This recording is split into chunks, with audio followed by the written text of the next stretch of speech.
దేవుని పరిశుద్ధ నామానికి స్తోత్రం కలుగును గాక. ప్రభునందు నాకు అత్యంత ప్రియమైనటువంటి సహోదరి సహోదరులారా, మరి చాలా రోజుల తర్వాత దేవుని యొక్క మహాకృపను బట్టి మీ మధ్యలోకి ఈ రీతిగా రావడానికి కృప చూపించినటువంటి ఆ దేవాది దేవునికి మొదటగా కృతజ్ఞతాస్తుతులు చెల్లిస్తున్నాను.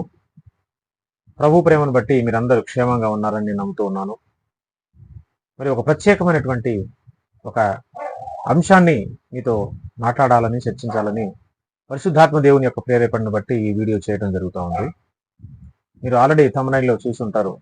సహోదరుడు జాన్ పాల్కి నేను ముందే చెప్పాను, కానీ అతను వినలేదు.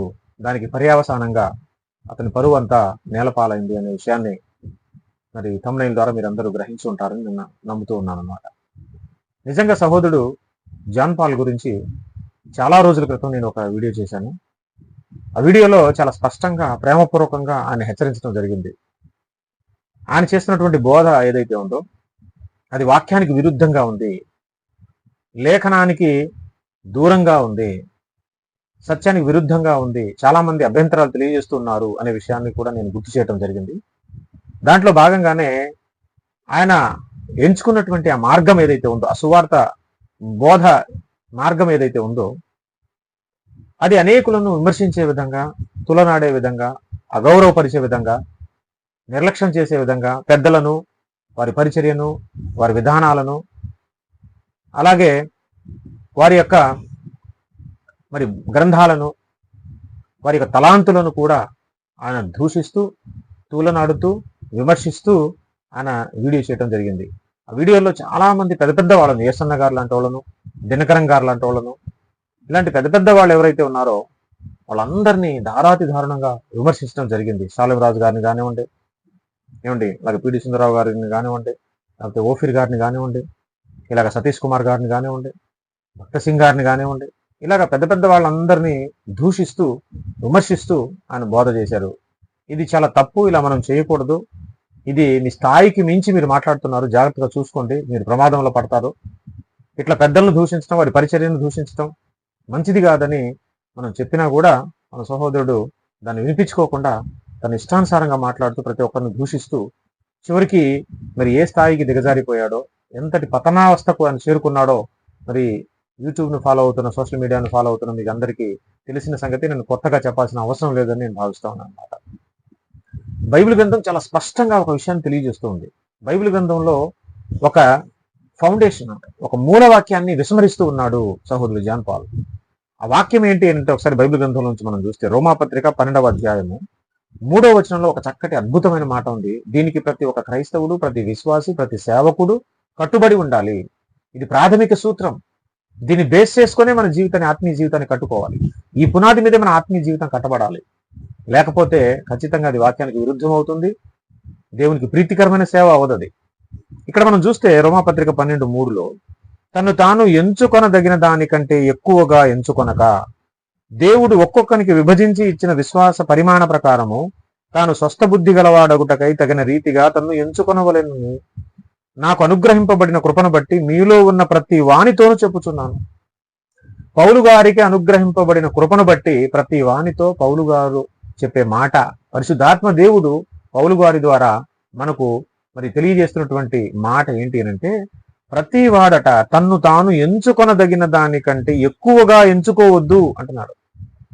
దేవుడు తన సేవకు పిలిచినప్పుడు ఒక్కొక్కరికి వారి విశ్వాస పరిమాణాన్ని బట్టి వారికి మరి దేవుడట ఒక్కొక్కరికి విభజించి ఇచ్చిన విశ్వాస పరిమాణం ప్రకారం ఎంచుకోవాలట. నిన్ను ఏ స్థాయిలో పిలిచాడు, దేనికోసం పిలిచాడు, నీకు అనుగ్రహింపబడిన కృప చొప్పున నువ్వు మాట్లాడాలి, నిన్ను ఎంచుకోవాలి. అంతేగాని పెద్దలందరికంటే నేనే గొప్పవాడిని, నాలాంటి బోధ ఎవరు చేయలేరు, ఎవరు చేయట్లేదు, నాది ఒక్కరిది మాత్రమే వాక్యానుసారమైన బోధ, మిగతా వాళ్ళదంతా అబద్ధమే, వారి బ్రతుకు బాగలేదు, వారి బోధ బాగలేదు, వారి విధానం బాగలేదు, వాళ్ళందరూ దొంగలని, పెద్ద పెద్ద వాళ్ళని సహితం వాళ్ళకంటే తానే గొప్పవాడు అన్నట్టుగా తను తాను ఎంచుకునదగిన దానికంటే ఎక్కువగా ఎంచుకోవటం వల్ల ఇదిగో ఈ పతన స్థానానికి ఆయన చేరుకున్నాడనే విషయాన్ని నేను గుర్తు చేయదలుచుకున్నాను. బైబిల్ గ్రంథం స్పష్టంగా తెలియజేస్తుంది. మనల్ని మనం ఎంచుకున్న దానికంటే ఎక్కువగా ఎంచుకోకూడదు. మన స్థాయి ఏంటి, మన పిలుపు ఏంటి, మనకున్న జ్ఞానం ఏంటి, మన పరిధి ఏంటి తెలుసుకోవాలి. బైబిల్ గ్రంథం మరొక మాటను కూడా స్పష్టంగా తెలియజేస్తూ ఉంది. ఏంటో తెలుసా? మొదటి తిమోతి పత్రిక 2వ అధ్యాయం 4వ వచనంలో చూస్తే ఆయన అంటే దేవుడు మనుషులందరూ రక్షణ పొంది సత్యమును గూర్చిన అనుభవ జ్ఞానం గలవారై ఉండవలనని ఆయన ఇచ్ఛించుతున్నాడు అని ఉంది. దేవుని చిత్తం, దేవుని ఇచ్చ, దేవుని కోరిక, దేవుని సంకల్పం ఏంటి అని అంటే మనుషులందరూ రక్షణ పొందాలి. ఇది ఆయన కోరికలో మొదటి భాగం. మనుషులందరూ రక్షణ పొందాలి, ఏ ఒక్కరు నశించుకోకూడదు. అలాగే రక్షణ పొందిన వారందరూ జ్ఞానం లేని వారుగా, వెర్రివారుగా ఈ లోకంలో బ్రతకడానికి వీల్లేదు. వాళ్ళందరూ రక్షింపబడిన తరువాత, మారుమనసు పొందిన తరువాత సత్యమును గూర్చిన అనుభవ జ్ఞానం కలిగిన వారై ఉండాలని దేవుడు ఇష్టపడుతున్నాడు. సత్యాన్ని గూర్చిన అనుభవ జ్ఞానం ఒకటి ఉంది. మనం అన్ని విషయాలు రీసెర్చ్ ద్వారా తెలుసుకోలేం. కొన్ని విషయాలు అనుభవాన్ని బట్టి తెలుసుకుంటాం. వయసు గడిచే కొద్దీ మన అనుభవాల్లోకి రావాలి విషయాలు. అనేక శ్రమల గుండా, అనేక పరిస్థితుల గుండా, అనేక ప్రయాణాలు చేయవలసి ఉంటుంది. అనేక ఆటంకాల గుండా, అవమానాల గుండా మనం వెళ్ళవలసి ఉంటుంది. చరిత్ర కొన్ని పాఠాలు మనకు నేర్పిస్తుంది, అనుభవాలు కొన్ని పాఠాలు నేర్పిస్తాయి. ఇప్పుడు జాన్పాల్ గారికి ఒకళ్ళు రీసెర్చ్ మైండ్ ఉంటే ఉండొచ్చు, తప్పేం లేదు, చాలా మంచిది, సంతోషమే. కానీ రీసెర్చ్ మైండ్ ఉన్నంత మాత్రం నీ వయసు, నీకున్న అనుభవం, ఇవి కూడా లెక్కలోకి తీసుకోవాలి. బైబిల్ జ్ఞానం ఉన్న ప్రతి వానికి, బైబిల్ చదువుతున్న ప్రతి వానికి విషయాలన్నీ తెలిసిపోవు. కొన్ని కాలం గడిచే కొద్దీ, వయసు పెరిగిన కొద్దీ, అనుభవాల్లోనికి వచ్చిన తర్వాత కొన్ని పాఠాలు, కొన్ని సత్యాలు మనం నేర్చుకుంటాం. ఈ వయసులో మనం నేర్చుకోలేం. మనం నేర్చుకోవలసినవి బోలెడు ఉంటాయి. పెద్దల అనుభవాల ద్వారా, వారి సాక్ష్యాల ద్వారా, వారి గ్రంథాల ద్వారా, వారి వాక్యాన్ని వినటం ద్వారా.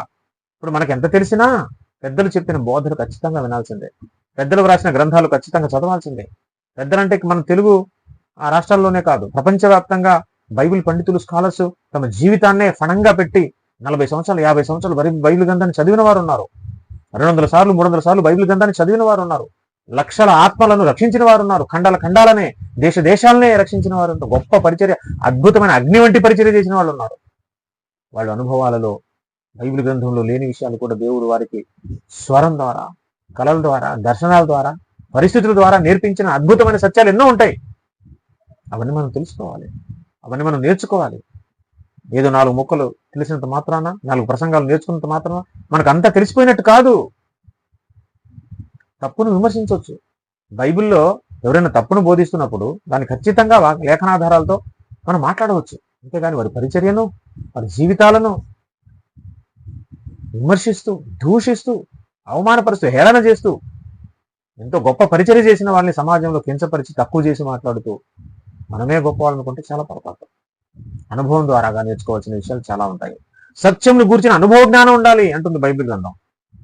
70 సంవత్సరాలు, 80 సంవత్సరాలు సేవ చేసిన వాళ్ళని, అనేక సంఘాలు స్థాపించిన వారిని, లక్షల మందికి బాప్తిస్మాలు ఇచ్చిన వారిని, పెద్ద పెద్ద మహాభక్తులను నోటికొచ్చినట్లు మాట్లాడి దూషిస్తే ఇది చాలా తప్పు, నువ్వు రాంగ్ ట్రాక్ లోకి వెళ్తున్నావు, వీటిని మానుకొని చాలా మంది జాన్పాల్ గారికి చెప్పారు, నేను కూడా చెప్పాను. కానీ జాన్పాల్ గారు అతని పెడచెవిన పెట్టి అదే పంధాలో ముందుకెళ్ళాడు, పెద్దలను దూషించుకుంటూ. చివరికి ఎలాంటి వారిని దూషించాడు అంటే, ఎలాంటి వారిని విమర్శించే స్థాయికి వెళ్ళిపోయాడు అని అంటే, కొత్త నిబంధనలో దాదాపు సగం పుస్తకాల కంటే ఎక్కువ 14 పత్రికలు రాసినటువంటి పౌలు గారినే విమర్శించే పరిస్థితికి వెళ్ళిపోయాడు. పౌలు గారి బోధననే తప్పుపట్టే పరిస్థితికి వెళ్ళిపోయాడు.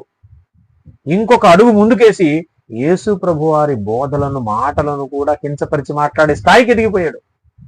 ఇక నెక్స్ట్ స్టేజ్ ఏముంటుందంటే నాశన పంచుల్లోనికి వెళ్ళిపోయాడు. యేసు ప్రభు వారు విమర్శించాడంటే ఇంకా అల్టిమేట్ అనమాట. అది ఆయన బోధనలు విమర్శిస్తున్నామంటే ఇంకా మీరేం క్రైస్తవులు, మీరు చేస్తున్న సేవ ఏంటి, అది సువార్త ఎలాగవుతుంది, అసలు ఇది వేరొక బోధ కూడా కాదు, దానికి మించిన బోధలాగా ఉంది.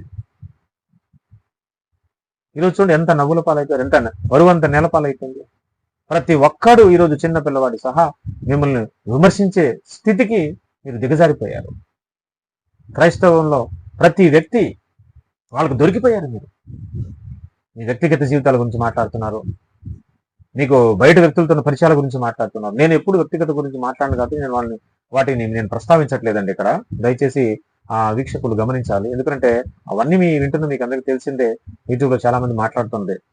అయితే నేను వాటి గురించి ఎప్పుడు పర్సనల్ విషయాలు నేను మాట్లాడను కాబట్టి నేను చెప్పపోయినా ప్రతిదీ మీకు తెలిసిందే. కానీ అలాగా ఆ స్థాయికి ఈరోజు అందరూ ఆయన విమర్శిస్తున్నారంటే కారణం ఏంటి? ఎప్పుడైతే యేసుప్రభు వారి బోధనను టార్గెట్ చేసి మరి కించపరిచి మాట్లాడతావో, పౌలు గారి బోధనలు కించపరిచి వక్రీకరించి మాట్లాడతావో, పెద్దల్ని ఎప్పుడైతే దూషిస్తావో ఆటోమేటిక్గా పరిస్థితి ఎలా తిరగబడిందో చూడండి. మీ వ్యక్తిగత విషయాల మీద కూడా అనేకులు వీడియో చేసే పరిస్థితికి మీరు దిగజారిపోయారు.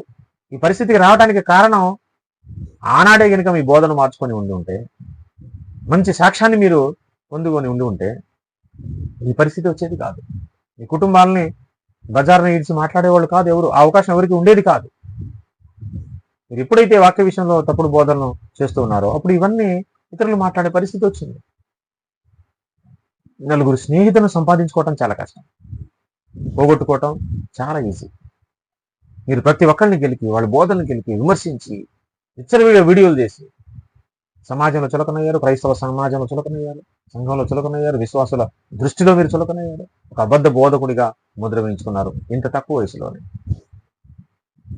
కాబట్టి ప్రియ సహోదరుడా జన్పాల్, ఇకనైనా సరే నీ పంధాన్ని మార్చుకో, పెద్దలను విమర్శించడం మానుకో. నీకు తెలిసిందే సత్యం అని ఎప్పుడు అనుకో మాకు. నీకు అనుభవం చాలా తక్కువ. అనుభవం ద్వారా నేర్చుకునే సత్యాలు, పాఠాలు చాలా ఉంటాయి.